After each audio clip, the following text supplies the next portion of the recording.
This is an extremely beautiful and quite rare 17th century Mughal Pashmina carpet, woven under the reign of Shah Jahan, who ruled from 1628 to 1658, famous for creating these exceptional palaces and his most famous construction, the Taj Mahal.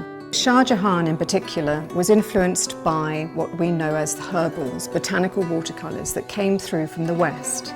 He would take the court painters into the countryside with him on his trips to Kashmir, where they would naturalistically record the flowers that were being used, unlike before when they were very highly stylised.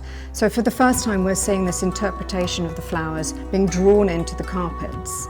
The coloration and the design really do echo the interiors of the palaces for which these carpets were woven. So to be able to view the carpet here today at Elvedon Hall gives us a little glimpse of what it would have been like once upon a time in the 17th century. What we're seeing here today is essentially just over half the original carpet. The pashmina wool is incredibly fine. In fact, it's almost a sixth of the width of a human hair. For one Kashmiri shawl, you needed the output of 4 goats, their annual fleece. So if one can imagine here, you would have needed a significantly greater amount of wool to create a carpet of this size. This fine pashmina wool allowed the weavers to create very fine detail within these flowers, so it has this painterly technique. The colours that the Indian weavers used were very wide, but also they were very, very skilled dyers. And you can see this incredible depth of colour that is stayed. So we have the very famous the lac red, which the Indian used, and you've got this deep, deep crimson, which you almost want to sink into. And that contrasts so well with the other colours used in the palette. When we're looking closely at the carpet, you can see the different techniques that the Indian weavers were using.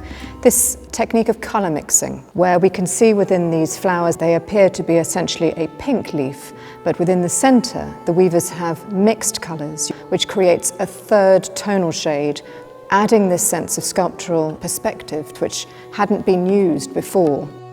The pashmina wool has a wonderful texture and is extremely tactile.